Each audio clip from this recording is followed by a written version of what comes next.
दोस्तों नमस्कार, मैं हूं नरेश पांडे और आपका चैप्टर 1 के एक नए सीरीज में फिर से स्वागत है। पिछले वीडियो में हमने जाना था कि कंपनियां कितने प्रकार की इंडिया में बनाई जाती है और किन कंपनियों में क्या क्या डिफरेंसेस होते हैं। आज मैं बात करूंगा कंपनी के कैपिटल के बारे में कि कंपनी का ऑथराइज कैपिटल क्या होता है, कंपनी का पेड अप कैपिटल क्या होता है, इशू फेयर कैपिटल क्या होता है और अन इशू फेयर कैपिटल क्या होता है।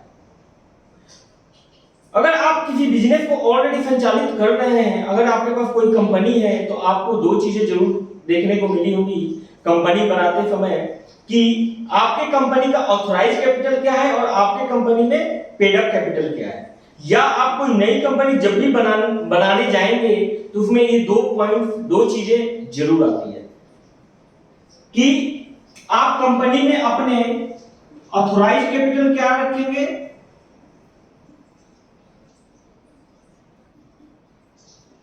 ऑथराइज कैपिटल क्या रखेंगे। अब ऑथराइज कैपिटल क्या होता है? ऑथराइज कैपिटल का मतलब होता है टोटल वैल्यू, यानी कंपनी के जो टोटल वैल्यू होता है वो ऑथराइज कैपिटल होता है। ये कंपनी की कैपेसिटी है जो ऑथराइज कैपिटल होता है। नंबर 2 पे आता है paid up capital. Paid up capital वो होता है जो कंपनी बनाते समय जो कंपनी के शेयर होल्डर्स होते हैं, कंपनी के जो प्रमोटर्स होते हैं, जो उन्होंने खुद शेयर लिया होता है अपने पास, जो अपने पास ले रखा होता है, उसको हम पेड अप कैपिटल बोलते हैं।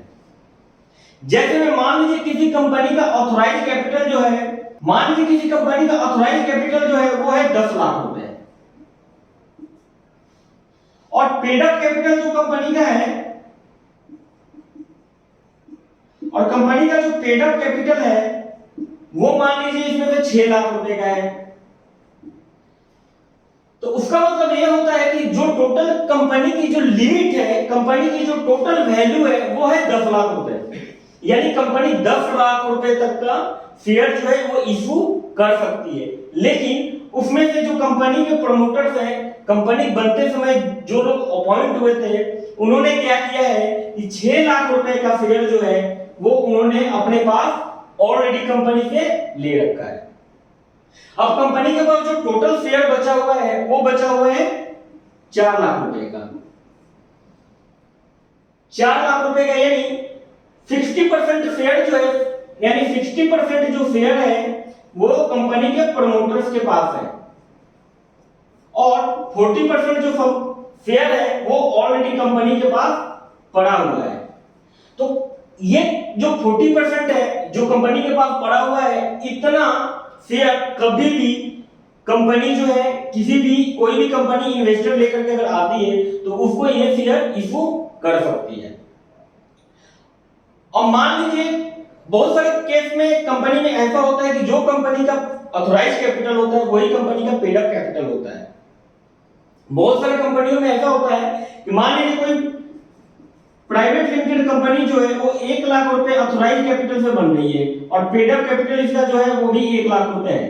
तो इसका मतलब ये है कि कंपनी के पास, यानी कंपनी का ये जो बकेट है ये टोटल जो है ये भर चुका है, यानी कंपनी अब दूसरा शेयर किसी को भी नहीं दे सकती, चाहे वो कंपनी के खुद के प्रमोटर्स क्यों ना हो या चाहे वो कंपनी के कोई किसी इन्वेस्टर को क्यों ना लेके आए। कंपनी के पास क्योंकि अब लिमिट जो थी कंपनी की वो सारी की सारी खत्म हो चुकी है, तो कंपनी अब किसी को कोई शेयर इशू नहीं करेगी।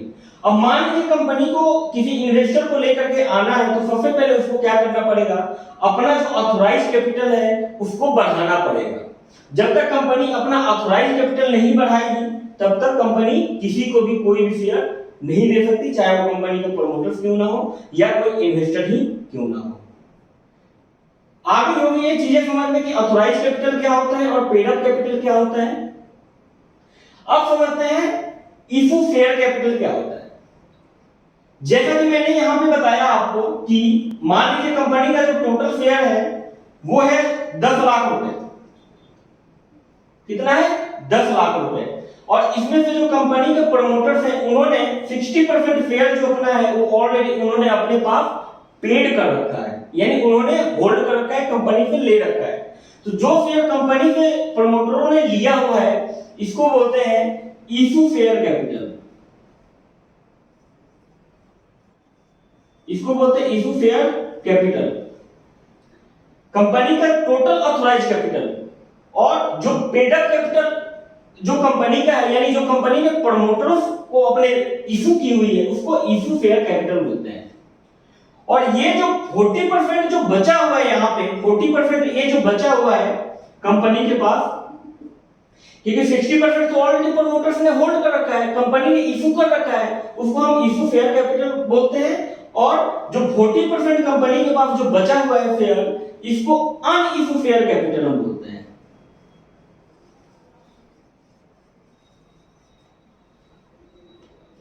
ये चीजें समझ में आ गई होगी आपके कि ऑथराइज्ड कैपिटल क्या होता है कंपनी में, पेड अप कैपिटल कंपनी में क्या होता है, इशू शेयर कैपिटल क्या होता है और अन इशू शेयर कैपिटल क्या होता है। एक बार और अच्छे से समझते हैं। कंपनी की जो टोटल लिमिट होती है, यानी कंपनी कितना शेयर इशू कर सकती है, जो कंपनी का ऑथराइज्ड कैपिटल होता है, ऑथराइज्ड अमाउंट होता है, उससे ज्यादा कंपनी शेयर जो है वो इशू नहीं कर सकती है, उसको हम ऑथराइज्ड कैपिटल बोलते हैं।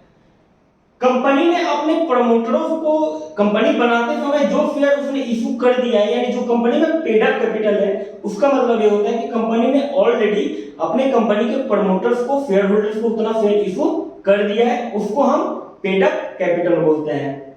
और जो इशू की हुई है कंपनी ने अपने प्रमोटर्स को, उसको इशू शेयर कैपिटल बोलते हैं, उसको इशू शेयर कैपिटल हम यहां बोलते हैं। और जो कंपनी के पास बच जाता है, यानी किसी कंपनी के पास, कंपनी की मान लीजिए 15 लाख रुपए का ऑथराइज्ड कैपिटल है, 10 लाख रुपए का पेड अप कैपिटल है, तो पेड अप कैपिटल जो है ऑलरेडी पेड कर रखी है कंपनी ने प्रमोटर्स को, तो उसको हम पेड अप कैपिटल बोलते हैं। और जो कंपनी के पास बच गया है उसको अन इशू शेयर कैपिटल बोलते हैं, जो पेड कर चुकी है उसको इशू शेयर कैपिटल बोलते हैं। तो ये चीजें क्लियर हो गई होगी। अब बढ़ते हैं आगे की तरफ। अब समझते हैं कि शेयर क्या होता है और ये कितने टाइप के होते हैं।